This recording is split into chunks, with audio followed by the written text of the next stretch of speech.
This is Tales and Whispers, where every story is felt, not just heard. Today, we're going to dive into a really moving story, one that shows the incredible power behind this idea, the solidarity of shaven heads.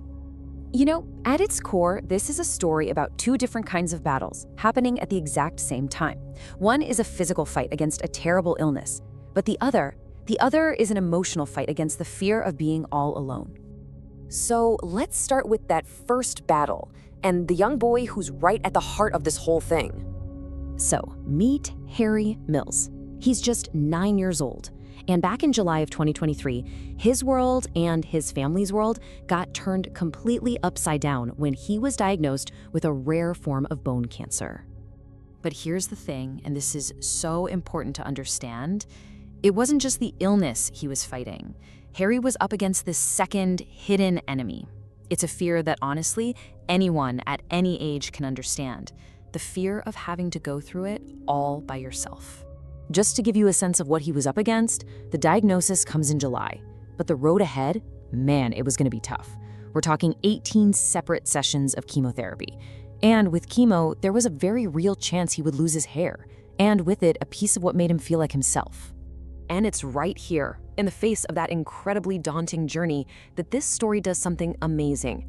It takes a turn you just wouldn't expect, one that sent a powerful message without a single word being spoken.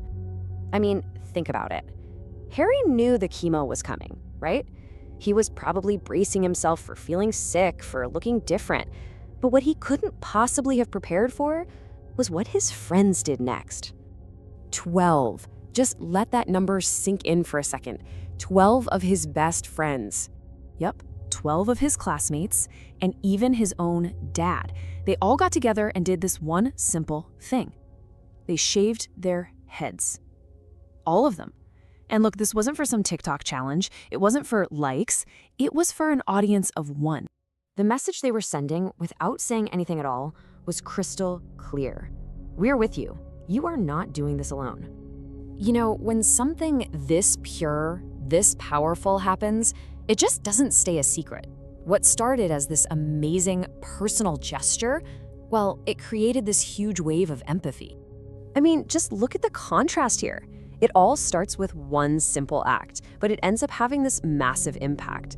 What they called the Shave for Hazza initiative. Hazza is Harry's nickname, by the way. It just morphed from a sign of friendship into this huge fundraising campaign that caught fire.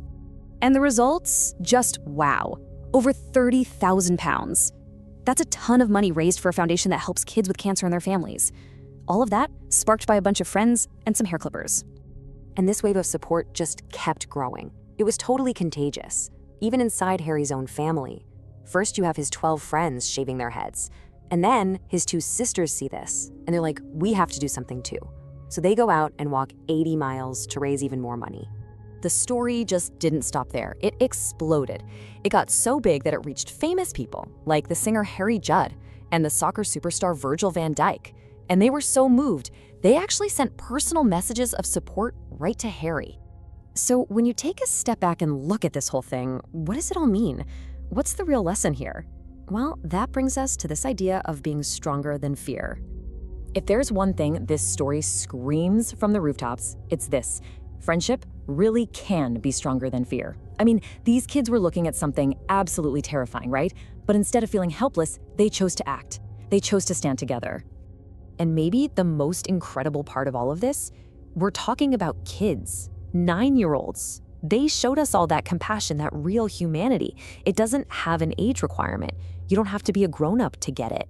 So it kind of makes you wonder, doesn't it? When you hear a story like this, it forces you to ask, how do we truly measure what it means to be human? And the answer this story gives us, it's powerful and it's simple. It's not about what you say, it's about what you do.